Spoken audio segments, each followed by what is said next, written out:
I made a video a couple weeks ago on the problem with speedsters and it did really well. But in that video, I only briefly covered multiple speedsters, and so I figured I should go into more detail on some of the characters I talked about, starting with Quicksilver.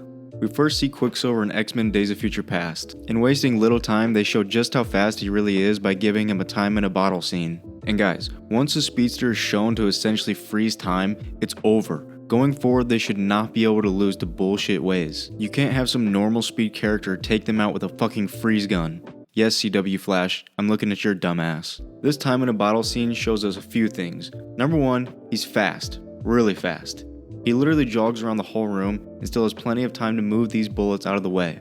Number two, he can think as fast as he can move, so his perception matches his speed.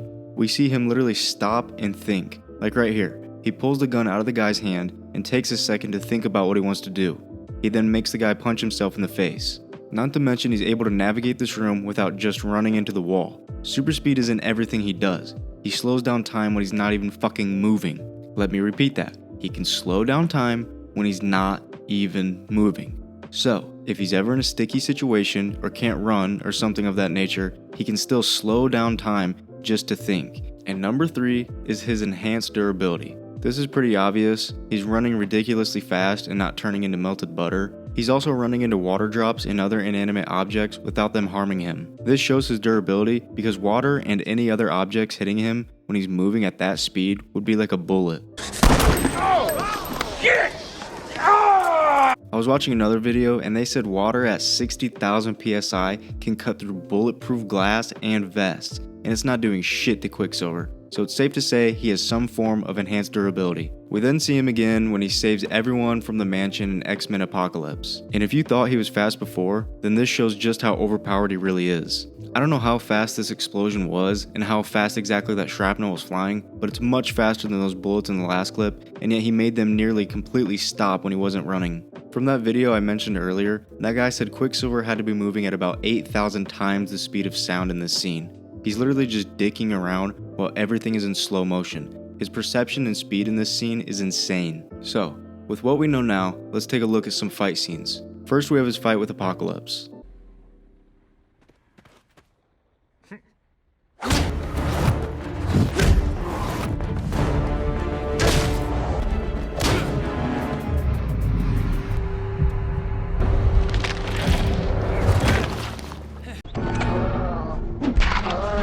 It's obvious this guy has insane durability and regenerative healing because he's eating these punches like they're nothing and he got his throat slit and it healed in an instant.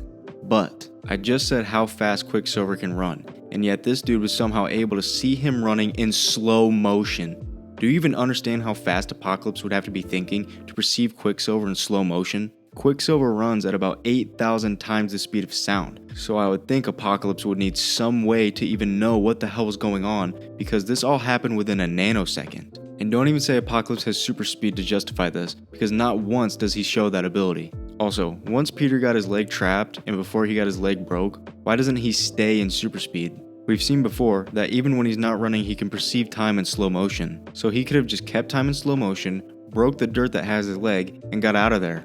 We see later that Beast was able to just punch the dirt to get Quicksilver out of there. And we've seen Quicksilver essentially has super strength when using super speed, because again, he has super speed in everything he does. Even if he's not running, he still has super speed. So just punch the dirt and get out of there. So in my opinion, no, Quicksilver should not have lost here. Next up is his fight against Jean Grey.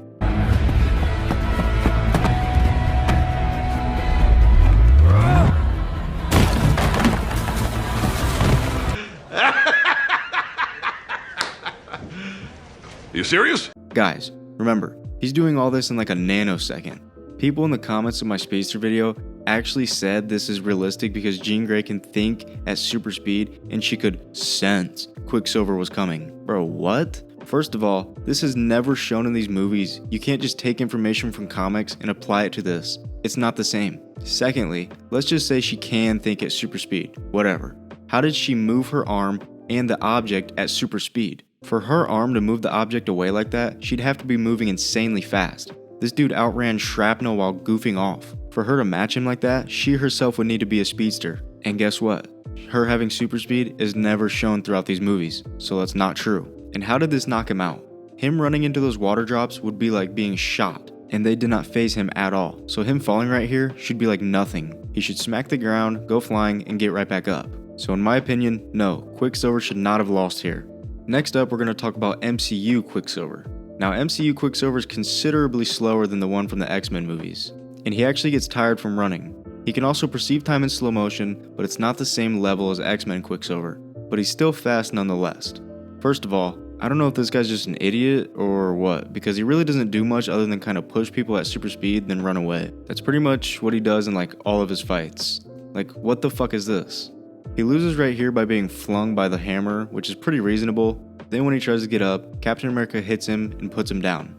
Again, fine, that's pretty reasonable, because in this movie he isn't shown to have super strength or super durability. And the reason he didn't perceive time in slow motion to dodge Captain America's shield is maybe he was still shaken up from Thor's hammer. Pause for a minute then. Maybe he was still shaken up by the hammer, so he wasn't perceiving time in slow motion.